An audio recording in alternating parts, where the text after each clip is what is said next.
perubahan suhu dan perubahan wujud benda.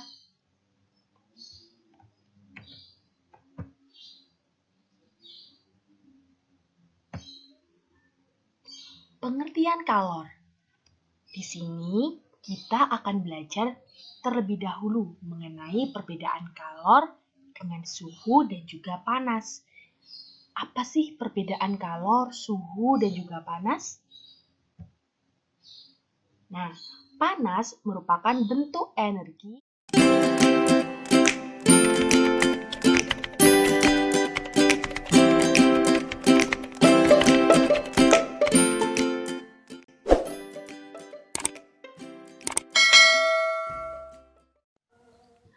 Oke, sahabat Cita, kita lanjut ke part 2 ya, mengenai kalor.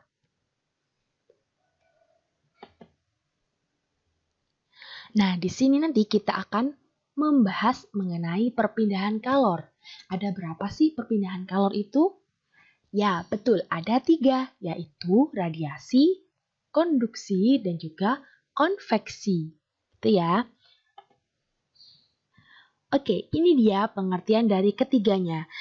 Yang pertama ada konduksi. Konduksi merupakan perpindahan panas melalui bahan tanpa disertai perpindahan partikel-partikel bahan tersebut. Jadi di sini yang perlu digarisbawahi yaitu tanpa disertai perpindahan partikelnya. Yang kedua ada konveksi. Konveksi merupakan perpindahan kalor dari satu tempat ke tempat lain bersama dengan gerak partikel bendanya.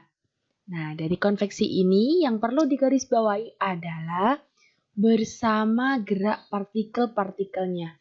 Jadi, kalau konduksi tanpa perpindahan partikel, kalau konveksi partikelnya ikut berpindah atau bergerak.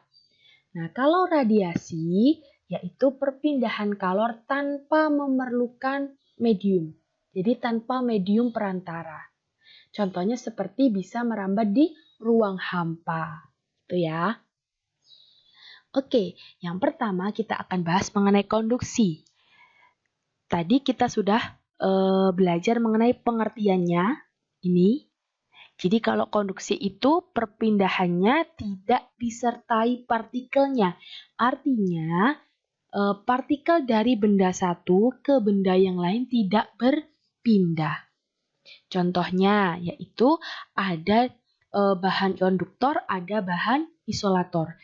Jadi pada perpindahan kalor secara konduksi ini bahan yang berpindah ada 2 macam, yaitu ada bahan konduktor, ada bahan isolator. Bahan konduktor merupakan bahan yang mampu menghantarkan panas dengan baik. Jadi ini bahan yang bisa menghantarkan panas. Contohnya seperti apa? Seperti aluminium, baja, tembaga, emas, perak, timbal, dan besi. Ini contohnya ya.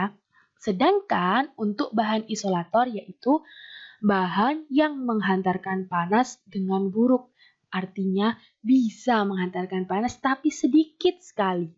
Gitu. Contohnya apa? Air, udara, bata itu batu bata, kemudian kayu, dan juga styrofoam. Penerapan konduksi dalam kehidupan sehari-hari ada 2. Ini saya cantumkan 2. Sebenarnya ada banyak, tapi ini saya misalkan saja. Yang pertama ada peristiwa menyetrika baju.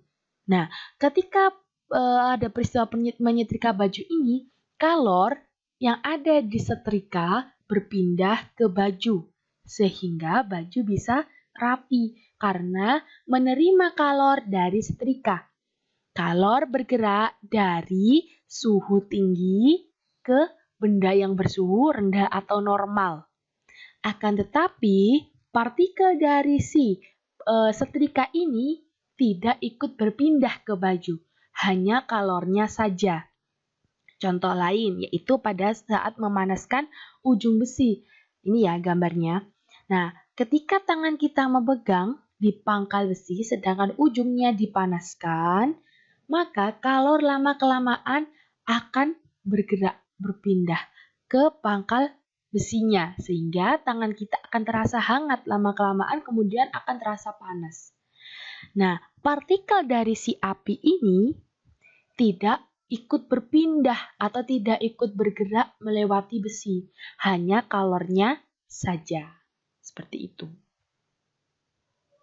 Nah, ini merupakan skema perpindahan kalor secara konduksi. Nah, saat suhu naik, partikel benda bergetar lebih cepat. Jadi partikelnya itu hanya bergetar, tidak berpindah. Kalor berpindah, partikel tidak ikut berpindah. Nah, ini kalornya yang berpindah, partikelnya tidak ikut berpindah.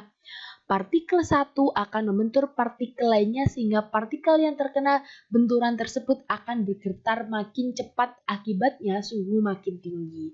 Jadi partikel yang ada di si api ini akan bergetar, kemudian menabrak atau membentur partikel yang ada di besi. Hanya membentur saja, tidak sampai berpindah. Sehingga si besi ini, partikel yang ada di besi bertabrakan dengan partikel yang ada di api, bertabrakan. Kemudian dia akan menyebabkan suhu di besi ini akan semakin tinggi. Seperti itu. Selanjutnya ada konveksi. Konveksi tadi pengertiannya adalah perpindahan kalor dari satu tempat ke tempat lainnya dengan disertai perpindahan partikelnya. Ini ya, gerak partikel bendanya bersama dengan geraknya. Contohnya yang pertama ada memasak air. Pada saat memasak air, bagian bawah air yang mulanya bersuhu normal, ini ya bagian bawah ini, yang ada di gambar ini, mulanya bersuhu normal. Ketika terkena api dari kompor, lama-kelamaan akan hangat dan panas. Karena panas, maka partikel air bergerak ke atas bersama dengan aliran kalor, sehingga bagian atas air pun ikut panas dan air mendidih. Jadi pada saat kita memasak air, airnya kan airnya kan suhunya normal, suhu air normal.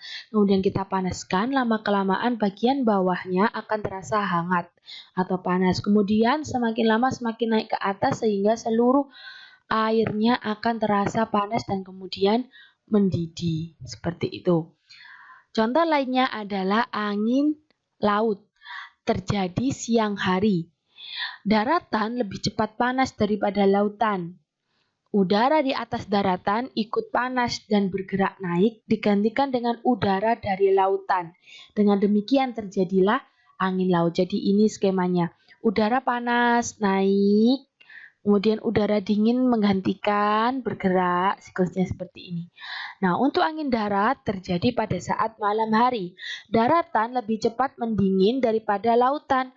Udara di atas lautan lebih hangat dan bergerak naik, digantikan oleh udara daratan.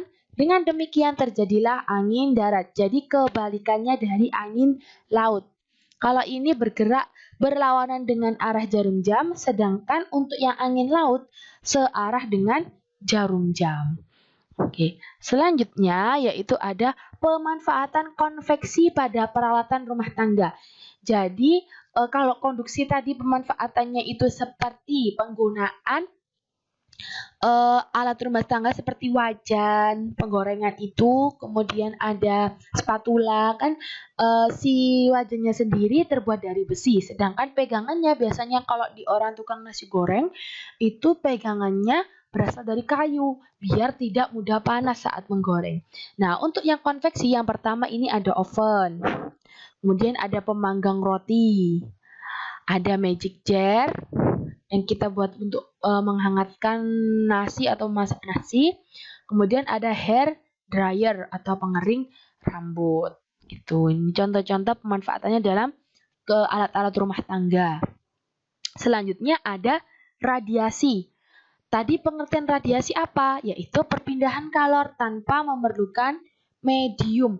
Jadi kalornya berpindah tanpa memerlukan medium. Kalor itu bisa berpindah tanpa memerlukan medium. Nah, kalau yang tadi konduksi sama konveksi berpindahnya melalui medium, mediumnya seperti apa? Contohnya tadi ada air yang direbus di atas api. Mediumnya yaitu si panci. Panci dan juga kompor. Itu medium untuk membuat si air tadi bisa mendidih. Nah, contoh dari radiasi yaitu panas matahari yang bisa sampai ke bumi yang dimanfaatkan untuk keberlangsungan hidup sehari-hari, yaitu contohnya pada saat mengeringkan baju, mengeringkan padi, menjemur ikan asin, dan juga sumber energi. Sumber energi apa? Contohnya pembangkit listrik dan lain sebagainya, atau pembangkit tenaga surya. Itu ya. Nah, kalor berpindah dari matahari ke bumi melalui ruang hampa. Jadi antara bumi dengan langit itu sekitar kita itu ruang hampa. Karena tidak ada zat perantara. Akan tetapi si matahari bisa sampai ke bumi. Nah, ini contoh-contohnya. Ada gambar orang menjemur pakaian, menjemur padi, dan juga menjemur ikan. Contoh lainnya yaitu saat kamu mengarahkan telapak tanganmu ke arah api unggun, maka telapak tanganmu akan merasa hangat. Nah, ini gambarnya saat kita sedang ada kegiatan pramuka, kemudian ada kegiatan api unggun, maka saat tangan kita diarahkan ke apinya, maka tangan kita juga akan merasa hangat tanpa ada perantara besi atau apa untuk menyambungkannya. Jadi ini apinya ini kan ada panah nih. Nah, ini suhu apinya atau panas apinya, kalor apinya bisa merambat di ruang hampa. Seperti itu. Nah, terkadang kita juga berpikir, mengapa sih di siang hari yang panasnya terik sekali, saat kita menggunakan baju yang berwarna gelap, kita merasa lebih panas atau lebih terasa gerah dibandingkan kita memakai baju yang lebih terang. Nah, itu dikarenakan pakaian yang berwarna gelap lebih mudah menyerap panas, dan panas yang diserap itu tidak dipantulkan keluar kembali. Nah, sedangkan kalau yang warnanya lebih terang itu tidak mudah menyerap panas, jadi menyerap panasnya itu sedikit dari pancaran sinar matahari tersebut. Jadi itulah mengapa saat baju berwarna gelap itu lebih cepat gerah saat digunakan daripada baju yang berwarna terang. Seperti itu. Oke sahabat cetak, itu tadi merupakan video part 2 dari kalor. Jangan lupa untuk nonton video kalor di part 1 juga ya, mengenai menghitung kalor laten dan juga kalor yang diserap penerapan dari asas Black.